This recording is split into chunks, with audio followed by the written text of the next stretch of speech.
All right, this is going to be a DVD review of the best of NXT 2017. So for all you guys that still like DVDs, you could get some of the best stuff from NXT of 2017 on this DVD. But a lot of the best matches did not make it onto this set. I mean, there's countless of Takeover matches that I can remember that, were a lot better than most of the matches on this set. And, if you look at a lot of the best of lists on YouTube, there's just a lot of stuff that didn't make it on here. But, with the compilation, it's kind of weird. So sometimes with the compilation, you want to go for more of a variety show, more of a showcase show. So not every match is going to be, spectacular. You're not going to get, 10 or 15 4-star matches here. It's a little bit more of a variety show. So let's break it down right here. I'm going to try to remember these matches as best as I can. So we start off the set with Johnny Gargano and Tommaso Ciampa of DIY taking on TM61. I believe this match took place in Australia. It definitely had a different feel to it. I believe TM61 is an Australian tag team, so they definitely had the crowd on their side. Crowd kind of was very dead at first, and they didn't really wake up to the second half of this match when you saw the spots, you saw the hot tags. Very feisty crowd. The DIY actually got a lot of heat here. They definitely wanted to see a title change, so that was good about it. But I just thought this took a while to get going. I really couldn't get into it until like the last 5 minutes. Next up, we had DIY taking on the Revival. These two teams had that classic 2 out of 3 falls match, which a lot of you guys loved. A lot of people voted for that as top 5 match of the year for 2016. But, with this match right here, didn't really try to blow the world away like they did in the past. But this is just a nice, send-off match for the Revival. I believe this is one of the Revival's last matches before they headed up to the main roster. Next up, we had Shinsuke Nakamura taking on Bobby Roode. NXT Takeover San Antonio. This is when Bobby Roode won the NXT Championship. They had a couple matches. They had a San Antonio match and then NXT Takeover Orlando. I can't remember what was the better match. A lot of people are going to go back and forth on both of them. But I just remember this match felt more like a Bobby Roode match. A very boring match in the beginning, very methodical. Nakamura had some good selling. Once Nakamura was selling the knee, there were some good near falls. Really, when Roode hit his finisher, Nakamura kicked out. The crowd went crazy there. But Bobby Roode definitely, he did go over and becomes a new NXT champion. So from there, we get Asuka taking on Peyton Royce. I thought they really dropped the ball in this set with the Asuka stuff. I just remember Asuka being involved in a lot of really emotional title matches.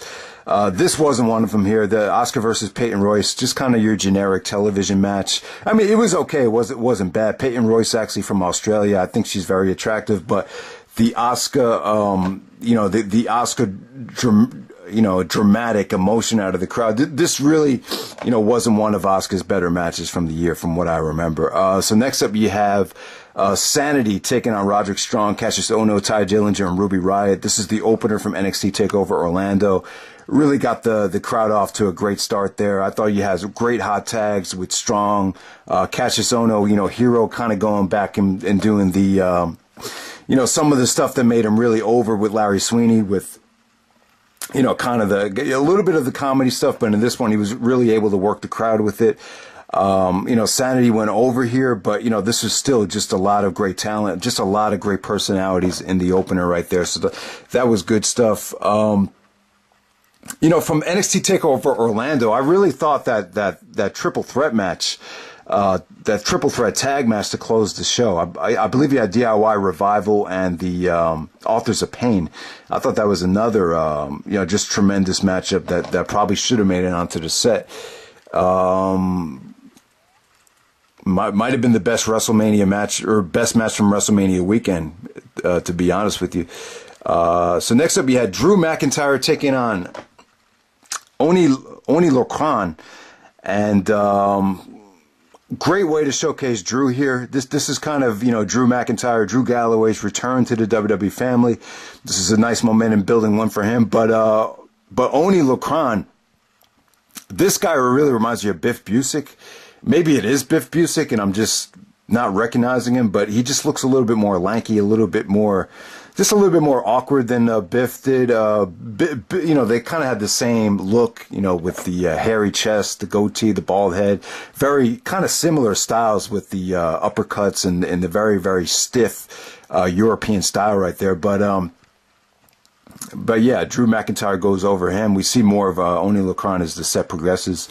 Ty Dillinger versus Eric Young. They had a steel cage match. This is okay. This is a good television main event. Not a huge fan of Ty Dillinger. He just, you know, he really comes off to me like the kind of guy you wouldn't expect to be a pro wrestler. He like when you look at him and you watch him talk, you kind of like, well, why isn't this guy working at a law firm? He just doesn't fit the typical pro wrestling personality. But you know, maybe that's a good thing. Him and Eric Young. Eric Young has had a great career. It's really admirable the transformation that he went through from Don't Fire Eric to Sanity. You know, I don't think he's ever going to main event WrestleMania, but he's just been a really, really good guy to have on the roster. I think he knows his role. He knows the fundamentals. He's good on the mic. He's very versatile. And steel cage match was good here. You know, it was a little bit overbooked. You know, you had the Sanity stable getting involved. You had Hero and Roderick Strong coming out and trying to even up the odds. So you had a lot going on here, but they did some good stuff off the top of the cage. I believe Ty Dillinger actually won the match with the elbow drop off the top. So that was pretty cool. But, you know, I wasn't crazy about it, but it was a good television main event, and a good steel cage match to have on television. So next up, you have Hideo Itami taking on Roderick Strong from May. This is a #1 contenders match. Hideo Itami goes over with the go to sleep to challenge Bobby Roode at NXT Takeover Chicago. But a lot to talk about here as far as the Kenta and Roderick Strong history. You know, Kenta and Strong have had some really good matches in Ring of Honor. Their best match, I still think, was that Throwdown of 2006. That was good stuff. They had a good match on ROH on HDNet. You know, their styles just work very well. Very, very stiff. They're very violent wrestlers. They both, you know, really hit each other hard. This is another good match from these guys. The only thing is, I'm just a little bit, you know, Strong's NXT work, I think it's been pretty good so far. I think he's, personality-wise, I think they've gotten a lot out of him. I'm really disappointed with Kenta, though. I mean, it's just been injury after injury. The connection with the crowd's been kind of disappointing. You know, to me, like, he reminds me of, like, the Derrick Rose of wrestling, where he just can't get his career back on track. You kind of have to question, was Kenta going to WWE the best thing for him? You know, maybe going to New Japan, maybe that would have been a better fit. Maybe he should. I don't think he should have stayed in pro wrestling, Noah, because you just don't hear a lot about Noah nowadays. But you know, it was a huge gamble for Kenta. It hasn't really paid dividends for him the way it has for Nakamura. You know, Nakamura is much more of a personality. He doesn't fit that stereotypical Asian personality that Vince McMahon, you know, doesn't really enjoy. So, you know, Kenta's just had problems from all angles here. So, but, you know, I don't even know what's up with him. Maybe it's another injury. I'm not sure what the deal with Hideo Itami is right now or what his status is, but hopefully he get his career back on track. But, you know, I thought he had a good year last year. It was finally the 1 year where we've actually seen him wrestle. He had this good match with Roderick Strong here. This wasn't anywhere near the best work Kenta and Strong have done together, but I still thought it was good. You know, it was still a good, strong television main event. And you know, Kenta worked pretty well with Aleister Black. He had the main event with Bobby Roode. But at the same time, those matches just didn't, you know, get him where I think he should be. So let's move on. We have Tyler Bate versus Pete Dunne, the NXT Takeover Chicago United Kingdom Championship match here. You know, apparently these guys have had a tremendous trilogy. They had that tournament in the UK, which their matches were extremely well received. But this match in Chicago here, I think that, you know, you had a great crowd to play off of. These two just had tremendous chemistry, tremendous strikes. just everything about this match just flowed really well. One of the best matches I've ever seen that was under 15 minutes long. You know, Jim Ross and Nigel on commentary just became fans again. And I just thought it was tremendous. To me, this is still the best NXT match of the year. I thought it was awesome stuff. And I'm sure these guys have went on to have, you know, tremendous stuff in progress and, you know, all over the globe as well. I'm sure they've had a lot of great matches, and, you know, they had their trilogy in the WWE. Probably going to go down as one of the best trilogies over the last, you know, several years. So next up, you have the Authors of Pain taking on DIY, Johnny Gargano, Tommaso Ciampa, in the ladder match, NXT TakeOver Chicago main event. This is a good ladder match because, you know, you don't really think of big men being able to compete in these matches, but the Authors of Pain, they were able to, you know, use their moveset and use it to their, you know, full effect here. And it came off really well. I wouldn't say it was an amazing ladder match, but it still delivered. And you have one of the best heel turns and best, you know, splits I've seen in quite some time, with Tommaso Ciampa turning heel on Johnny Gargano. So from there, we get Hideo Itami in another match against Oney Lorcan. These two guys could have had a much better match here. You have very, very similar styles. Both guys are willing to take a lot of punishment. They're very stiff. They throw that, you know, stiff Yakuza kick, stiff uppercuts from Oney here. Actually took out Kenta and bloodied up his nose, so they had to stop the match. Then you went to a video package of Roderick Strong and Bobby Roode to get people excited about their match. And then they actually, later on in the night, they actually continue the match. You know, I just wasn't a big fan of the stoppage here. I think had they not stopped this match, this could have been something special. But, you know, it was kind of like Hideo Itami just kind of getting his revenge on Oney for, you know, making him bleed by the nose, potentially breaking his nose. So from there, we have Asuka taking on Nikki Cross, a last woman standing match. And yeah, one of the funny things about last man standing matches is you can make a lot of jokes with the last man standing stipulation if you just use your imagination. But yeah, last woman standing, I don't think we've ever seen one of these before. I mean, it was okay. You know, I wasn't crazy about this. To me, Asuka's best stuff came on the takeovers for the championship. If you just put her in a straight up singles match here, it got kind of wacky. And you know, there were some really incredible spots. Very rarely would you see women get this violent, but you know, they did some stuff off. You know, they did some table spots, they did some ladder spots, they just did a lot of stuff that you wouldn't see women accustomed to. I just really couldn't get into it for my personal taste, but a lot of people, you know, found this really fascinating for a women's match. So next up, you have Bobby Roode taking on Roderick Strong in the NXT Championship Match main event. Before I forget, I do want to say this. The NXT takeovers have such hotter crowds than the network tapings or television tapings, whatever you want to call it. I would kind of parallel it to the HD Net and the Ring of Honor shows from back in the day. A lot of people hated the HD Net tapings that weren't a fan of Ring of Honor. They were just like, oh, what's the big deal about Ring of Honor? The crowds are dead. And yeah, kind of the same thing here. The NXT tapings crowds, I just found them to be kind of generic compared to the takeovers. So that's kind of a minor gripe there. But I wasn't feeling this match with Bobby Roode and Roderick Strong. I thought it could have been a lot better. Now, the problem with Roderick Strong over the years is there's no connection. The mainstream fans can't find a way to identify with him.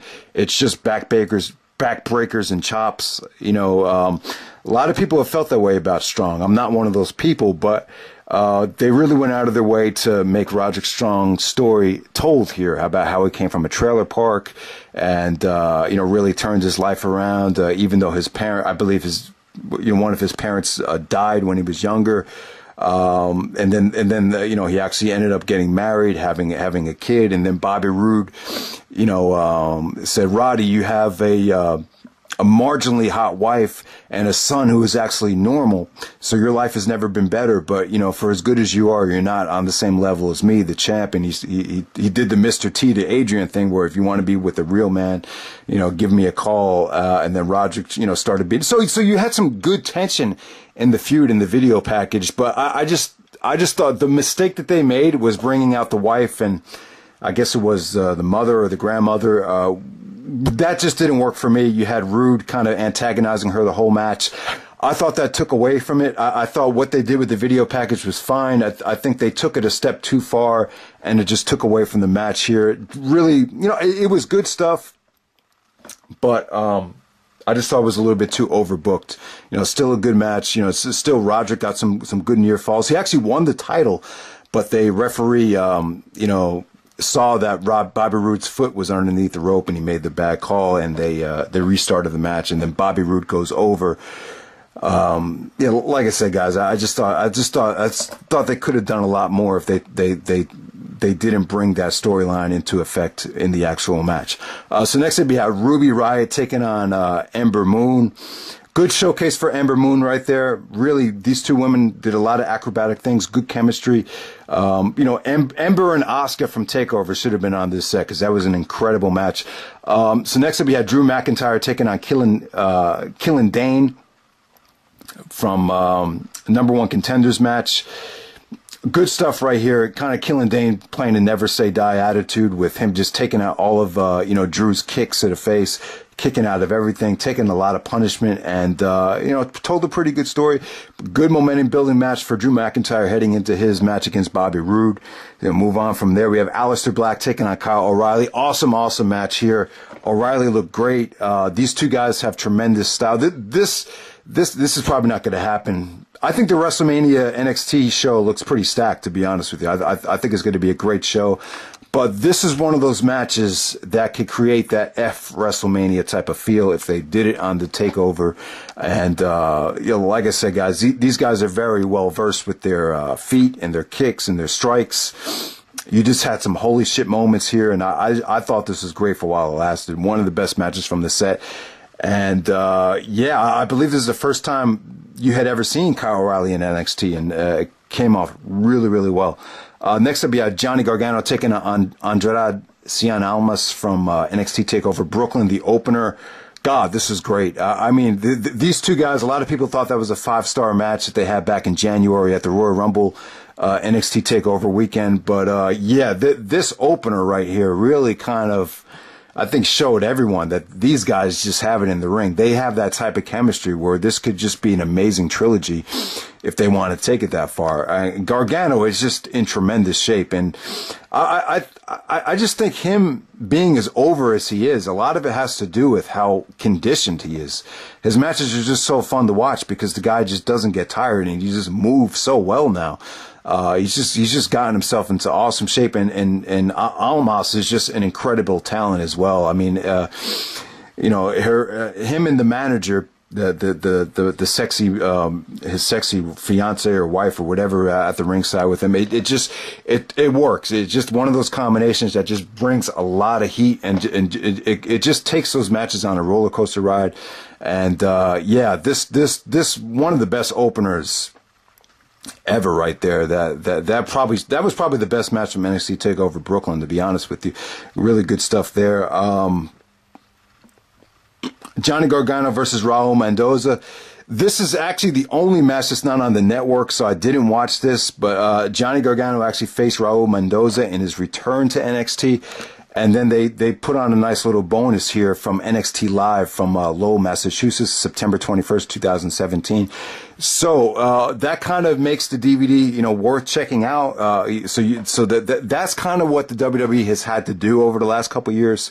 If you notice, some of the most talked about and the highest selling DVDs are the ones that feature matches that you can't get on the network.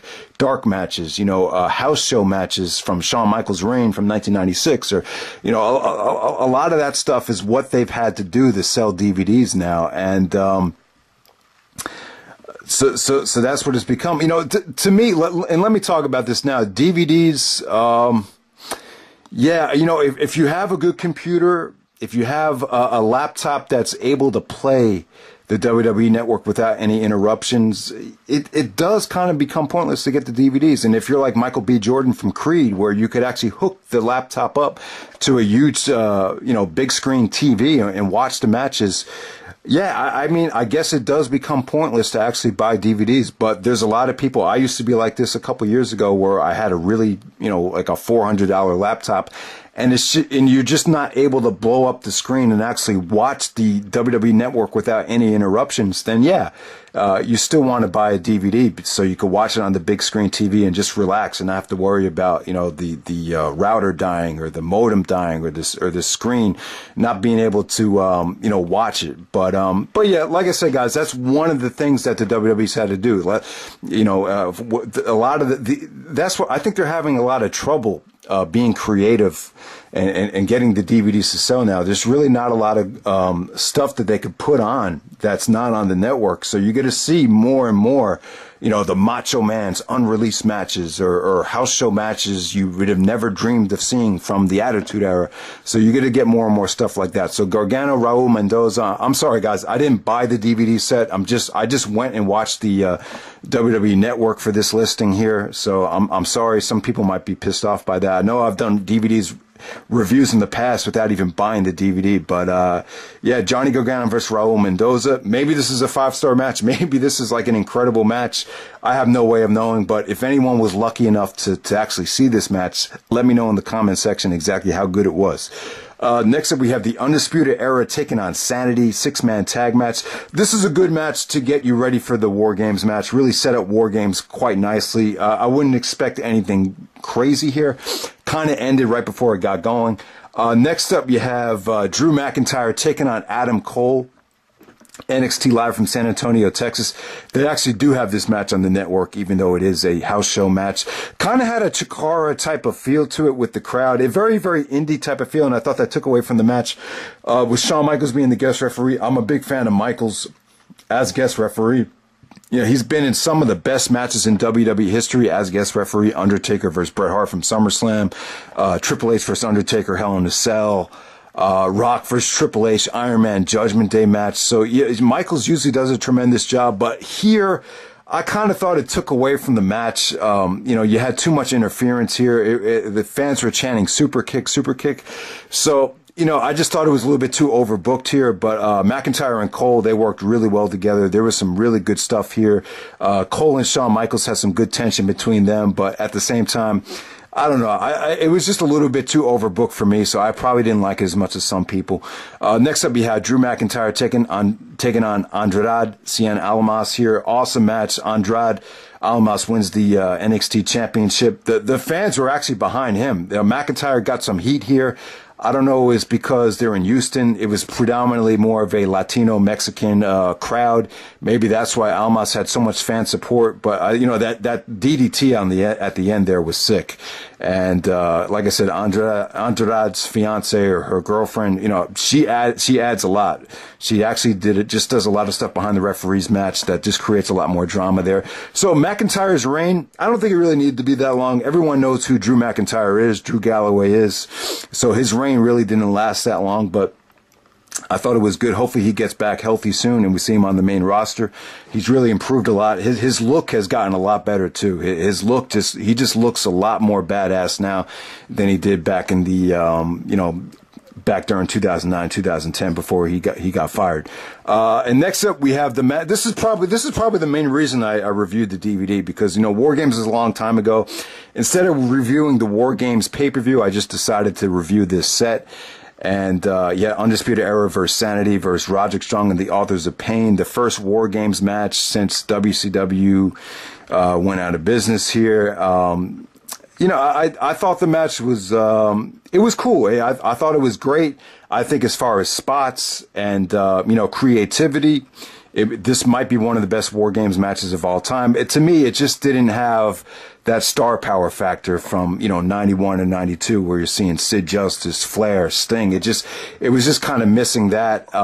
You did have 3 former ROH champions in the match: Adam Cole, Roderick Strong, and Kyle O'Reilly. Yeah, Kyle O'Reilly was actually ROH champion for a couple. It only lasted a cup of coffee, but I thought it was cool. O'Reilly and Fish, great double team maneuvers from them. The Authors of Pain just bodying guys up. I like the one thing about the War Games matches that I like is 2 rings, so you have all that space in the cage. That's why I hate steel cage matches, because there's just not enough space. But with War Games, you definitely do get that space. You had the The awesome superplex from Strong to Cole on top of everybody. That was really cool. You had the double power bomb where the Authors of Pain double power bombed everybody at the same time. That was pretty awesome. Too much stuff to go over. It definitely had a lot of spots. Some people thought this was the WWE match of the year, the NXT match of the year. I wouldn't go that far. To be honest with you guys, I think I like the Usos and the New Day from Hell in a Cell a little bit better than this. But this is still pretty awesome. It just wasn't my cup of tea. The War Games matches, I didn't grow up watching WCW, so there's going to be people like True Slayer out there that absolutely love this match. This is probably good nostalgia for him. He actually came on and reviewed the War Games show, which is really cool to see because I'm a big True Slayer fan. He's, I owe everything to True Slayer because this channel is basically based on his style because, we kind of like the same things. But he was a big WCW fan. A lot of people have been clamoring for WWE to bring back the War Games match. And it's just kind of funny to me. And it kind of shows you how big Vince McMahon's ego is. Because, the War Games is cool. I think they should bring it back for Survivor Series, and you have the 10 biggest stars in the company in a War Games match. But, Vince created the Elimination Chamber, which, I like the Elimination Chamber, but, it's still not what War Games is. I'll say that. And it's just kind of funny to me how it comes back on an NXT show, which is kind of Triple H's baby. Triple H, a huge Ric Flair fan, Triple H from WCW. So, it is what it is. I don't think you'll ever see War Games, a WCW creation on a WWE pay-per-view, but who knows? It was what it was. NXT Best of 2017, great year for NXT. Really thought there's a lot of great stuff on this set, but there was a lot of great stuff that wasn't on the set, but they can't put everything on it. So let me know what you guys thought of the match listing here.